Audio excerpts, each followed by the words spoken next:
কথা শোনেন। যে প্রশ্নটা করছেন কথা নিতে চান তো সেটা শুনতে হবে না, শুনতে হবে না কথা। যদি চিৎকার করেন তাইলে বোঝা যাবে যে আপনারা কথা শুনতে চান না, শুধু বলতে চান। উনি এখানে দাঁড়ায় আছেন আপনাদেরকে সম্মান জানায়, সেটা আপনারা সম্মান দিবেন না? উনি এখানে কেন এসেছেন? আপনাদেরকে সম্মান জানায় এসেছেন না? উনিও তো আপনাদের একজন, তাহলে কথা শুনতে হবে না? দলমত নির্বিশেষে আপনারা কথা শুনেন। মা আপনার কান্না শোনার জন্যই উনি এখানে এসেছেন, ওনার কথাটা আপনারা শোনেন। হ্যাঁ,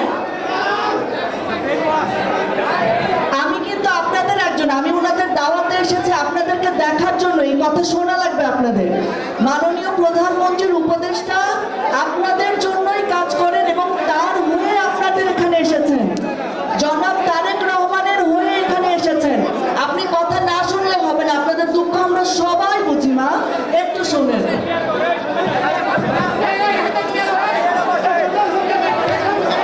সবাই প্লিজ ভাই, আপনার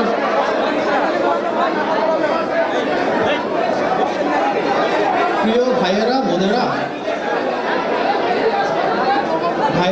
আপনারা সবাই বসেন প্লিজ। আমরা তো সবাই জুলাইয়ের যে আকাঙ্ক্ষা, যে শহীদ পরিবার, যে আহত পরিবার, ওনারা তো আমাদেরই বাবা মা, আমাদেরই ভাই বোন। আপনাদের যে কষ্ট, আপনাদের যে বেদনা, সেটা তো আমরা গভীরভাবে উপলব্ধি করি।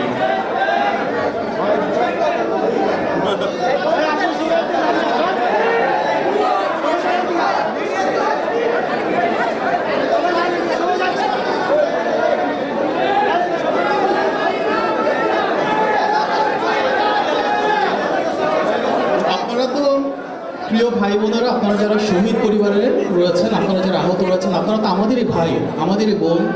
যারা বৃদ্ধ অবস্থায় রয়েছেন, আপনারা আমাদের বাবা মায়ের মতন। আপনারা আস্থা রাখুন।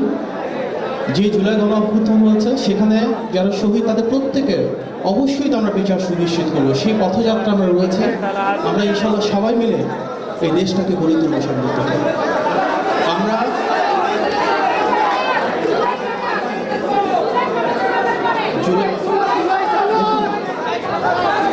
জুলাই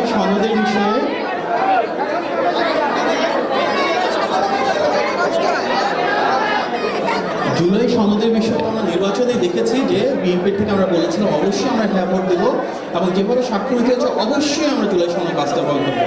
অবশ্যই জুলাই সনদের আকাঙ্ক্ষাকে আমরা ধারণ করি। জুলাই সনদকে ইনশাআল্লাহ আমরা সবাই মিলে যেভাবে একজোটে আমরা রাজপথে ছিলাম, যেভাবে এই বাংলাদেশকে আমরা ফ্যাসিবাদ মুক্ত করেছিলাম, সেভাবে আমরা সবাই মিলে কাঁধে কাঁধ মিলিয়ে জুলাই সনদ বাস্তবায়ন করবো, ঠিক যেভাবে এই বাংলাদেশ আমাদের সবার, ফ্যাসিবাদ বিরোধী ঐক্য আমাদের সবার। তাই আসুন ভাইয়েরা বোনেরা, আপনারা আপনাদের সন্তান হারিয়েছেন, আমরা আপনাদের সন্তান তুল্য। আসুন আমরা সবাই মিলে এই দেশটাকে একসাথে একযোগে সে আকাঙ্ক্ষাকে ধারণ করে গড়ে তুলি। ধন্যবাদ। আসসালামু আলাইকুম।